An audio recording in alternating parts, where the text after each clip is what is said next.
வணக்கம் நண்பர்களே, mango squash செய்யலாம் வாங்க. நான் இன்னைக்கு 2 கிலோ மாம்பழத்தை தோல் எடுத்து நல்லா பேஸ்ட்டாக அரைச்சிக்கோங்க. 1 கிலோ சர்க்கரைக்கு 1 லிட்டர் தண்ணிங்கிற அளவில் வச்சு சர்க்கரை பாகு எடுத்து வச்சுக்கோங்க. நான் நேற்றே சர்க்கரை பாகு எடுத்து வச்சுட்டேன்.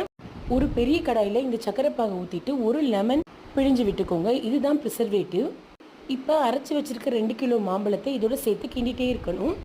1 கிலோ சர்க்கரைக்கு 2 கிலோ மாம்பழம், இதுதான் அளவு. தண்ணி 1 லிட்டர், ஒரு பிஞ்ச் உப்பு சேர்த்துக்கோங்க. கிண்டிகிட்டே இருக்கிறது மட்டும் தான் இதில் வேலை. கட்டி கட்டியாக வர மாதிரி இருக்கும், ஆனால் அடி பிடிக்காமல் கிண்டிகிட்டே இருங்க. 20லேருந்து 25 நிமிஷம் ஆகும் இது மிதமான சூட்டில் ரெடி ஆகிறதுக்கு.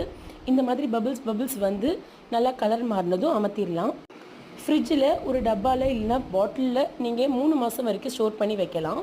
நான் இது என்னோடய பொண்ணுக்கு ஸ்கூல் ரீஓப்பன் ஆகிறனால ஸ்கூலுக்கு கொடுத்து விடுறதுக்காக ரெடி பண்ணி வைக்கிறேன். 1 பங்கு மேங்கோ ஸ்குவாஷ்க்கு 2 பங்கு தண்ணி விட்டு கலந்துக்கோங்க. Summer season முடியறதுக்குள்ளே